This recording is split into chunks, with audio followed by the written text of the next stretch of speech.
Magíster Erika Asensio Jordán. Ella es decana de la Facultad de Ingenierías, Arquitectura y Ciencias de la Naturaleza en Ecotec. Fuertes los aplausos, por favor.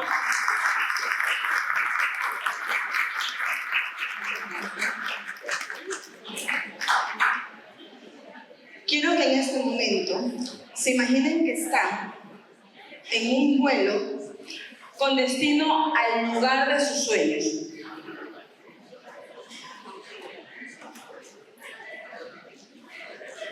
Estamos en este momento imaginándonos que estamos en un vuelo con destino al lugar de sus sueños.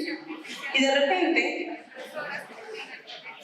escuchan un ruido y se dan cuenta que el motor del avión está fallando. ¿Qué van a hacer en ese momento? Si ustedes son el piloto. Soy Erika Asensio, ya han hecho mi presentación, pertenezco a la Universidad Ecotec. Para mí es un gusto estar con ustedes la tarde de hoy. Yo no vengo a enseñarles algo, yo vengo simplemente a compartir con ustedes experiencias y reflexiones que nos pueden permitir sobrellevar ese avance de la tecnología. Con la pregunta que les hice, quiero que ustedes me digan qué haría usted como piloto si su motor está sonando. Me gustaría escuchar unas 2 o 3 intervenciones. Rezar. ¿Eres el piloto? ¿Qué más? Buscar una solución inmediata. ¿Qué más puede pasar? Estabilizar el sistema, los controles. Estabilizar el sistema, los controles. Buscar la seguridad de los pasajeros. Muy bien. Y no falta por allí. ¿Perdón? Muy bien. Empezar a ver cómo hago un aterrizaje de emergencia. Y no faltará, así como lo dijo la compañera, al momento de decir rezar, alguien que entre en pánico, porque es normal. Somos humanos y a pesar de ser el piloto del avión y estar preparado para dirigir ese artefacto en el aire, también puedo tener miedo. Y es eso lo que pasa con nosotros. Con la tecnología que nos abruma con su avance, que es a diario, nosotros tenemos que saber cómo enfrentarlo. ¿Nos da miedo? Sí. ¿Nos preocupa? Porque nosotros ya no somos los nativos digitales, los chicos aprenden mucho más rápido, y nosotros como docentes lo que tenemos que hacer es buscar la forma de ir aprendiendo a nuestro ritmo para no quedarnos atrás. ¿Nos da miedo? Sí, pero no nos podemos quedar con el miedo. Nosotros tenemos que ir avanzando y preparándonos porque somos educadores y estamos aquí para formar estudiantes. Y si vamos a formarlos, no podemos formarlos con miedo. Debemos formarlos con los valores, con los principios y con la enseñanza adecuada de esta tecnología.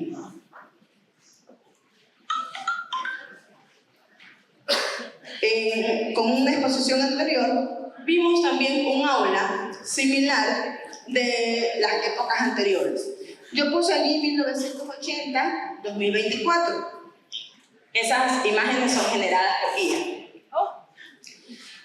En donde se puede observar la pizarra verde con tiza en la época anterior y estudiantes tal vez muy pocos participativos. Estudiantes en donde el profesor era el centro y dueño de la clase, donde solamente escuchaba información que le daba el docente, porque solamente tenía que dedicarse a recibir, memorizar y repetir.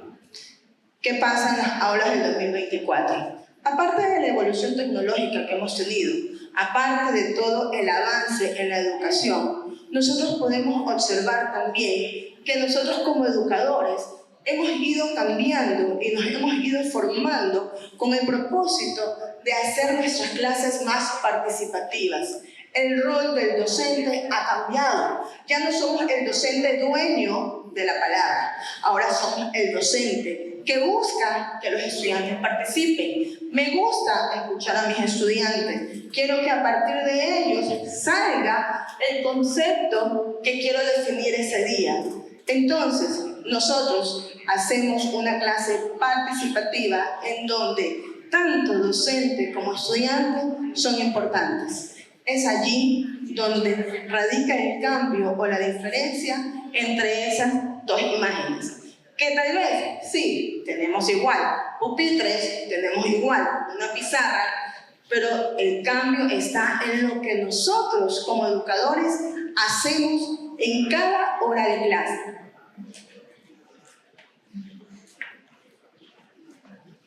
Si nosotros hacemos una mirada a cómo pasó la educación, yo quiero traer a memoria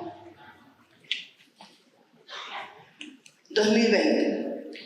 Enero del 2020, cuando nosotros empezamos el año, creo que para todos fue un año muy normal. Pero en marzo, cuando ya se anuncia la pandemia del COVID, ¿qué fue lo primero que hicieron los gobiernos? ¿Cuál fue la orden que dieron? ¿Qué teníamos que hacer todos? Continuar con el proceso educativo. Primero, ¿a dónde nos mandaron? A casa, aislamiento. Todos teníamos que ir a casa.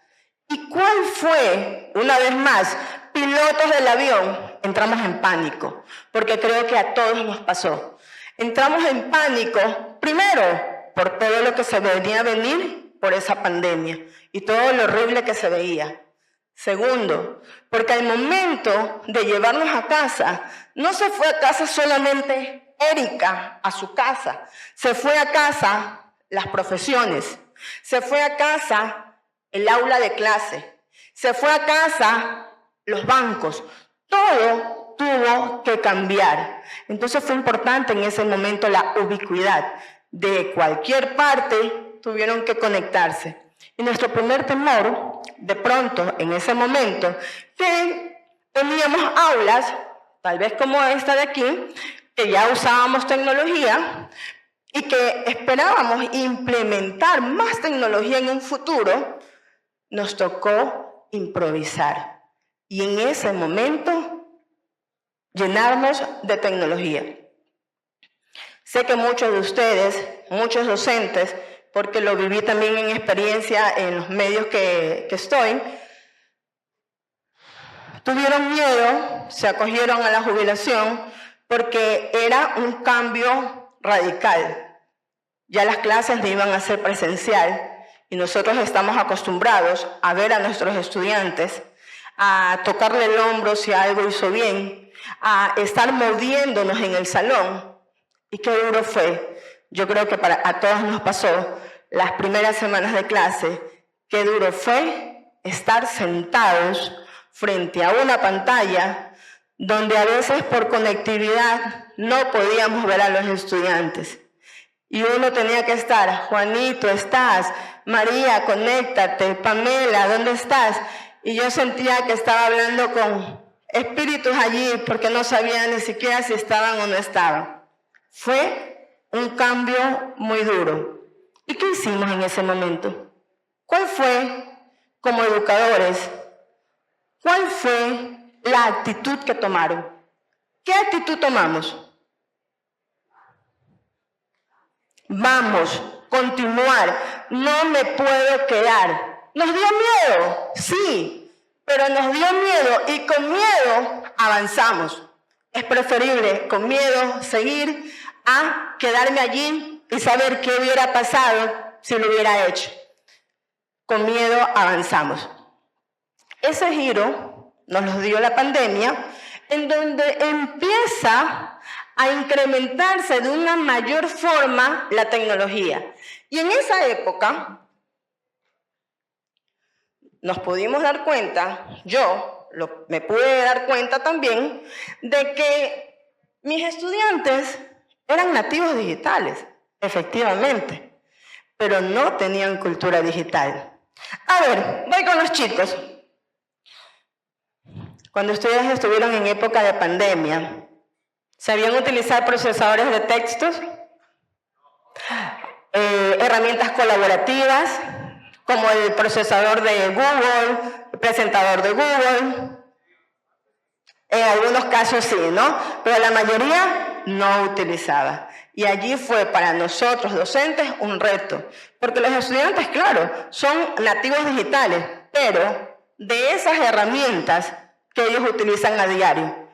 Facebook, Instagram, ¿qué más que yo no?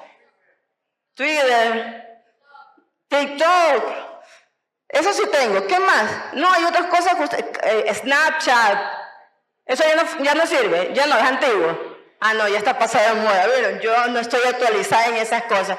Pero todas esas herramientas,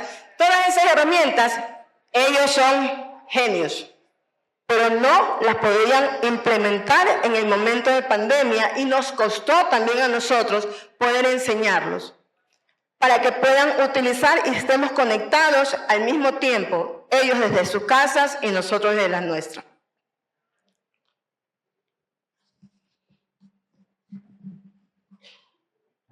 ¿Qué fue entonces o cuál es el propósito? ¿Cuál es nuestro rol como docente? Nosotros tenemos que educar, pero nuestro propósito no es educar solamente en conocimientos. Nosotros tenemos que formar a nuestros estudiantes, a esos jóvenes que tenemos aquí, que de pronto a veces en algunos momentos cuando entramos a clase nos miran con mala cara porque empiezan a decir, ya viene la profesora, no, y nos va a mandar tareas. Pero nosotros en todo momento, jóvenes, lo que buscamos es el bien para ustedes. Nosotros tratamos de formarlos, y no solamente formarlos en conocimiento, sino en valores, en habilidades, emociones y actitudes. Porque no es lo mismo hacer que saber hacer. ¿Sí?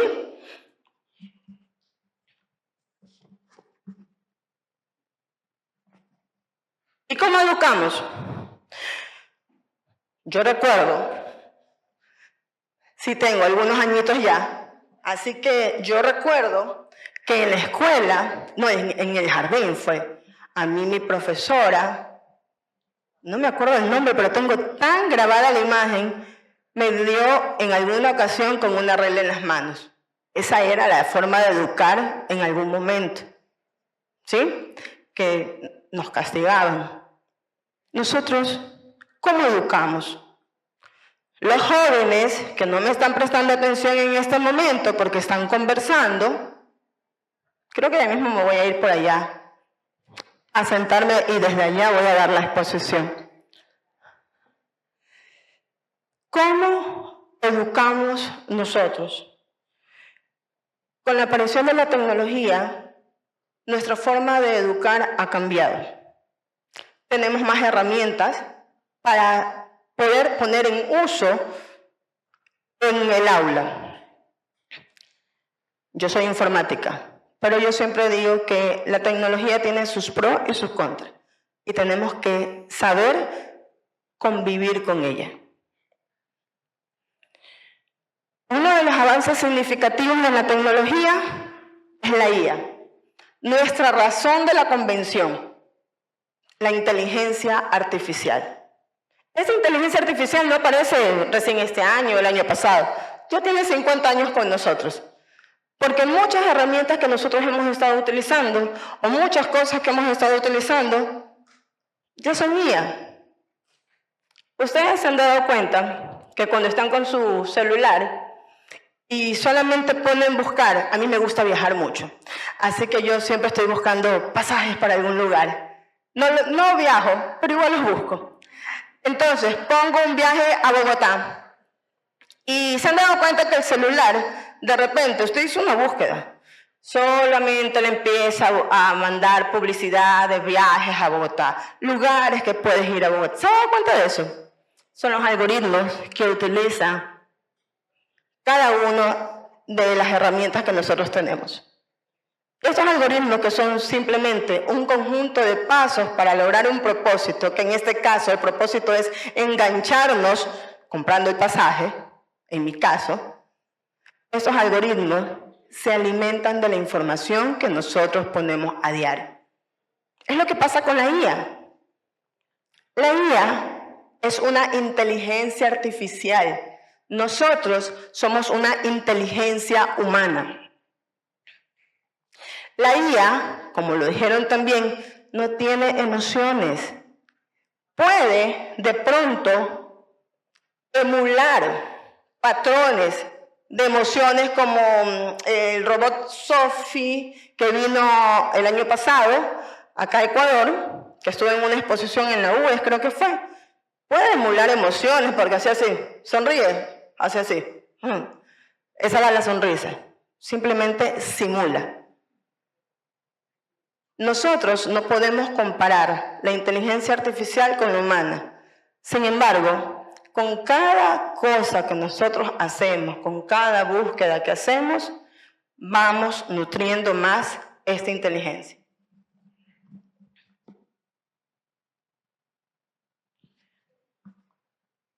Esto es algo importante que quiero traer a cotación. Por eso les dije que les traía reflexiones. Nosotros somos educadores. Y para nosotros poder enseñar a nuestros estudiantes, necesitamos entender lo que quiero enseñar. Si nosotros no lo entendemos, no vamos a tener una forma correcta de llegar con el aprendizaje al estudiante. Y en ese momento me saltó a mente un recuerdo que nunca olvido de un profesor en el colegio. Yo tenía un docente que se tomaba un minuto, habrá sido, que llegaba al aula de clase, se ponía en la puerta y ya solo nosotros sabíamos que venía a la clase de matemáticas y ya teníamos un estrés. Se ponía en la puerta y él entraba, 5 por 4, más 2, y el dedo iba para allá. Y todo el mundo tenía que estar atento. Réstale 5, súmale tanto, y acá otra vez. Y era una tensión de un minuto habrá sido. Pero con eso, el docente nos despertaba. Si alguno lo conoció, Celso Carrera. Creo que era una actividad que hacía en todas sus clases. Nunca olvido el nombre de ese docente. ¿Por qué? De pronto, por la forma en que tenía de entrar a la clase. Pero son cosas que nosotros, como docentes, debemos ir viendo. Estrategias didácticas, metodologías para poder llegar con el conocimiento a nuestros estudiantes, tratar de entender bien nosotros primero lo que le queremos dar a ellos. ¿Y qué es la IA? La famosa inteligencia artificial, que es solamente un campo de la informática que se enfoca en crear sistemas que pueden realzar tareas que normalmente requieren de inteligencia humana. Esto no quiere decir de que porque la inteligencia artificial está, ya no va a ser útil la inteligencia humana. Estos sistemas pueden percibir el entorno, reaccionar sobre un conocimiento, procesar información. La IA se alimenta de nosotros. La IA se alimenta de la inteligencia humana. No posee emociones, sin embargo, puede emularla por patrones que reciba.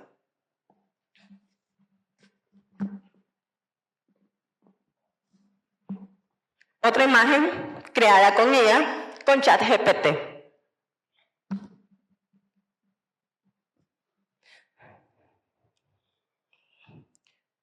¿Cuál es el impacto de la inteligencia artificial en el aprendizaje? ¿Qué es lo que nosotros buscamos como educadores? Enseñar. Y a través de la inteligencia artificial, nosotros estamos buscando transformar la forma en que enseñamos, transformar la forma del aprendizaje.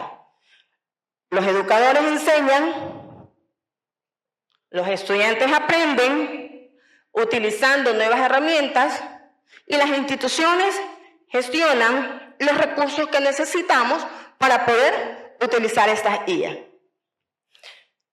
Algunos de los desafíos de este impacto de la inteligencia artificial es innovar las prácticas de enseñanza y aprendizaje. Y yo sé que eso está de más en decirlo a ustedes, educadores, porque nosotros estamos en constante capacitaciones, en constante aprendizaje, con ese propósito, con el propósito de poder lograr esa innovación. Innovar no es crear algo nuevo, es rehacerlo, es cambiarlo. Entonces nosotros nos estamos formando siempre para tratar de llegar de mejor forma con los estudiantes.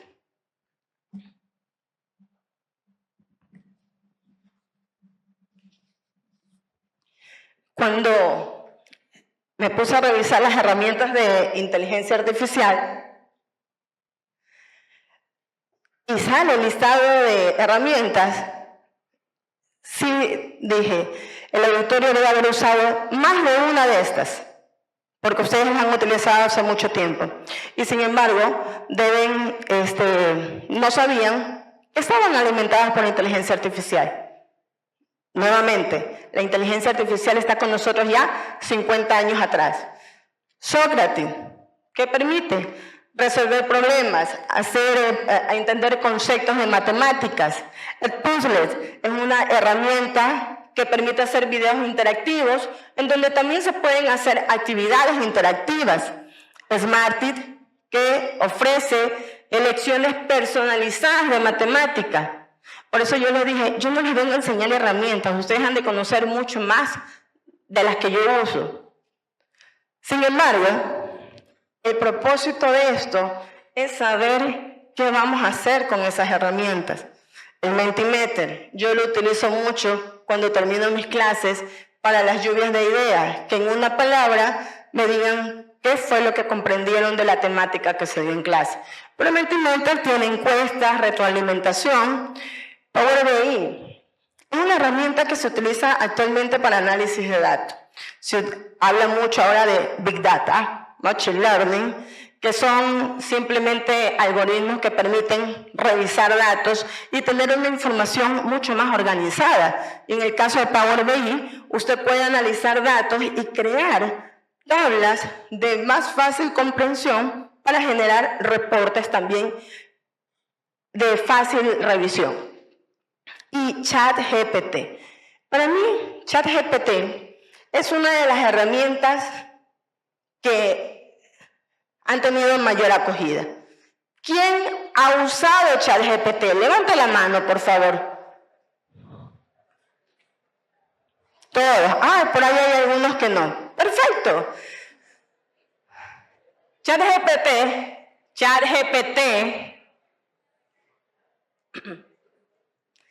ChatGPT no se utiliza solamente para escribir ensayos. No se utiliza solamente para escribir textos. Con ChatGPT usted puede hacer que les cree imágenes como la que yo hice, puede hacer que les cree la estructura de una clase, puede hacer que les cree programas analíticos de alguna materia. Pero eso no quiere decir de que porque ellos lo hacen, porque ese programa lo hace, ya no vamos a necesitar del docente. ¿Qué pasa con los estudiantes? Uno les dice, tienen de tarea elaborar un ensayo sobre la historia de tal cosa. ¿Y qué hacen ustedes, jóvenes? Cuéntenme. Escriben. ¡Ay, qué lindos! Se ponen a leer la información y escriben. A ver, cuéntenme, ¿qué es lo que hacen? La verdad, sí, dímelo. Hacen la búsqueda en ChatGPT, se genera. ¿Qué hacen ellos? Copian, pegan, van al documento de Word y presentan la tarea. En mi caso, y creo que es la mayoría de los casos de los docentes, nosotros Revisamos. ChatGPT, recuerden por favor que toda esta inteligencia artificial se va alimentando de información que trae, porque ustedes no son los únicos que preguntan por la historia de Ecuador. Preguntan muchas personas. Se va alimentando de esa información. Y ChatGPT trae, le arma un documento, usted dice, oye, está increíble, tiene introducción, tiene el desarrollo, tiene las conclusiones, todo lo que me pidió el profesor. Incluso tiene una tabla ahí con valores. Y ustedes, ya tengo la tarea, me va a poner 10 sobre 10. Pero ocurre que en esa información viene información de todos lados. Y si de pronto usted puso algo, búsqueda de Ecuador, de pronto hasta le sale información de otro país. Y usted no se dio cuenta, solo copió, pegó y se lo llevó. Y somos nosotros, como docentes, los que nos damos cuenta de lo que usted hizo. Entonces, para ustedes estudiantes, precaución en el momento que usan la herramienta. Van a hacerlo, no podemos nosotros atarnos de manos y decir, no pueden utilizar inteligencia artificial. No podemos. Lamentablemente, las herramientas están para darle uso.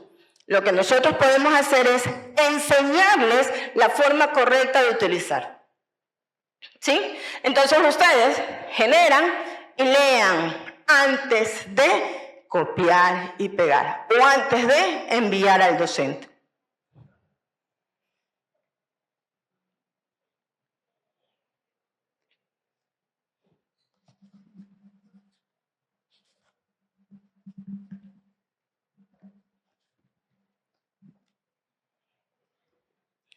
Durante las charlas han hablado mucho del PRON. El PRON es la indicación para crear la instrucción generativa. Mientras más claro es el mensaje, mientras más claro o más detalles es lo que yo pido, mejor será el resultado. Esto es como la comunicación entre nosotros. Si yo vengo, me paro aquí delante de ustedes y solamente les digo, estudiantes, buenas tardes. O llego al aula de clase, buenos días, estudiantes. Qué aburrida, ¿no? Qué aburrida. Entonces, esa comunicación con el ChatGPT es igual. Mientras más información yo le dé, mientras más detalle yo le dé de lo que necesito, mejor será el resultado. Cuando nosotros necesitamos generar un prompt,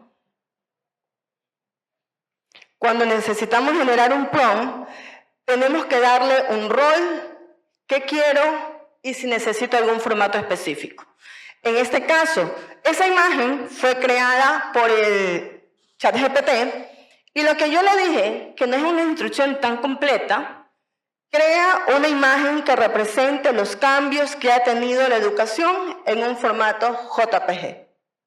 Y se puede decir que es una imagen válida, porque me está presentando la educación en una pizarra de años atrás y una educación con tecnología. Una diferencia también de pronto en los espacios de las aulas. Entonces yo puedo decir que es una respuesta válida. Mi prompt no estaba tan detallado, pero si yo no empiezo a detallar cosas, a darle más información, mi imagen va a ser mejor.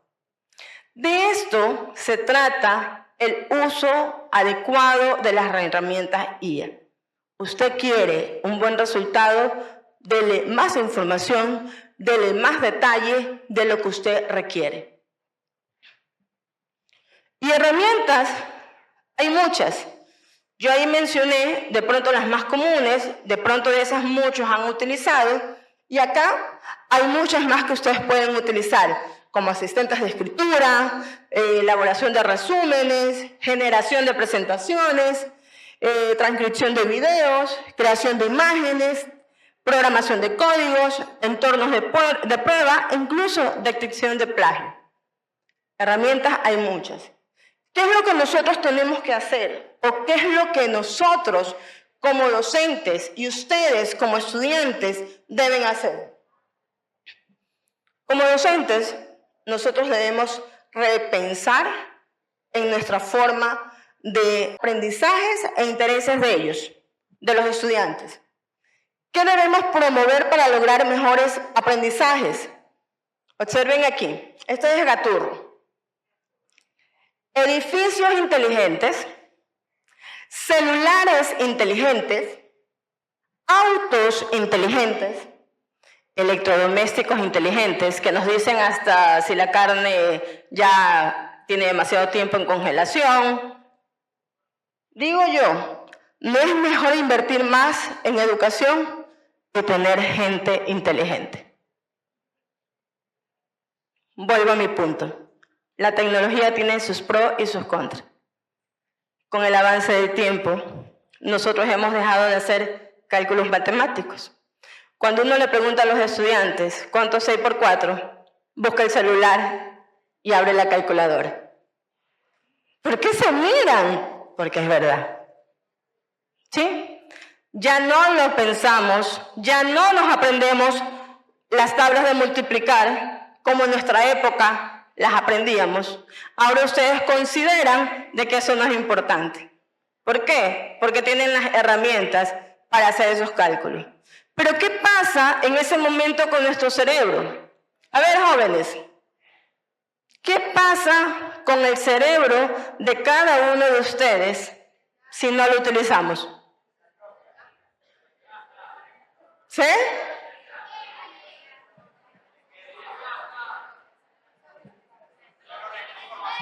Se atrofia, ¿no? Pierde su utilidad. Entonces, ustedes deben haberse dado cuenta, de pronto si tienen abuelitos, si tienen alguna persona mayor en casa que no trabaja, que le mandan a hacer sopas de letra, crucigramas, porque necesitamos que el cerebro esté activo siempre.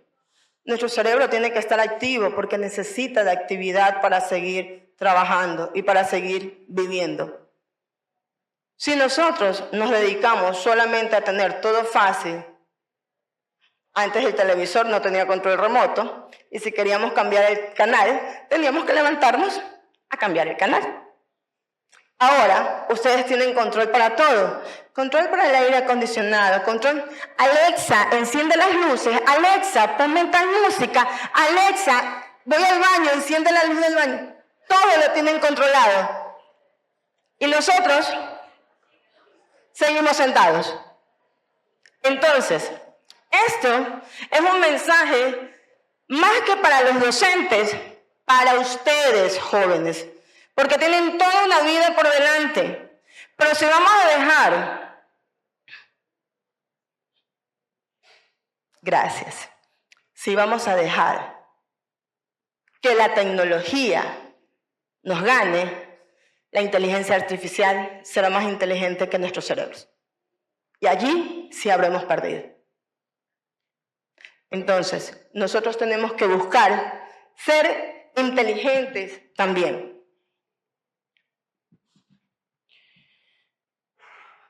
Una de las grandes ventajas que yo puedo marcar de la inteligencia artificial es de que nos permite crear personalización en las actividades que realizamos. Y ya lo hemos visto, tenemos inteligencia para hacer pruebas de matemática, tenemos inteligencia para imágenes, para hacer videos, presentaciones.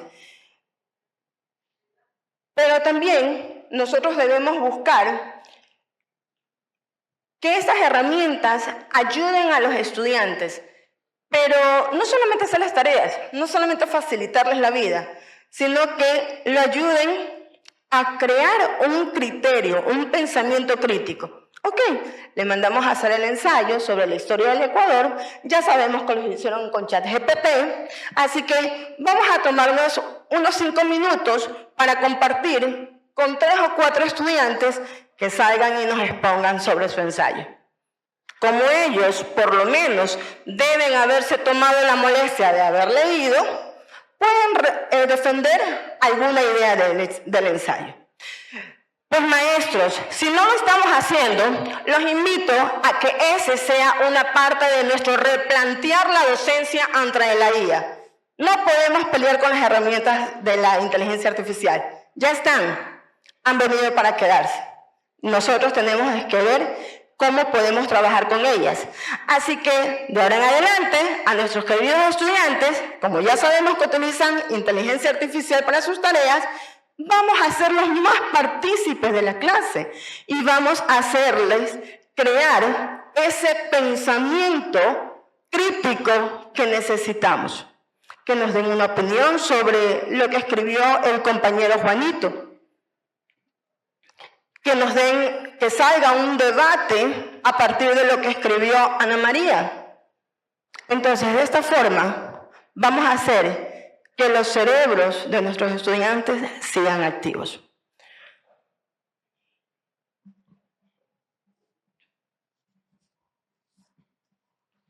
Pero como yo lo digo, para mí hay ventajas y desventajas. Entre las desventajas está de que si nosotros no nos ponemos claros en qué es lo que queremos con la inteligencia artificial, vamos a hacer de que esa interacción humana se pierda. Y nosotros tenemos que estar aquí, los docentes, como tutores. Nosotros tenemos que estar aquí como guías para poder direccionar a nuestros estudiantes qué es lo que deben hacer, cómo deben trabajar, cómo deben implementar la inteligencia en sus actividades. Si nosotros no hacemos ese papel y si nuestros estudiantes solamente se limitan a generar, todos los cerebros se van a atrofiar. Y nuevamente, vamos a hacer que la inteligencia artificial tenga más poder que la inteligencia humana. La inclusión de la IA en una institución educativa depende también del modelo que tenga la institución.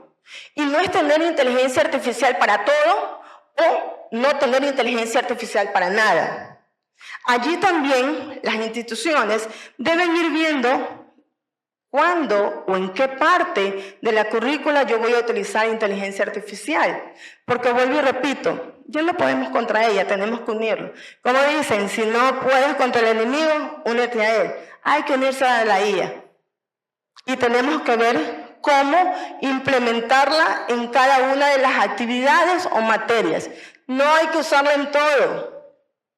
Hay que ir viendo en dónde es más útil y en dónde menos.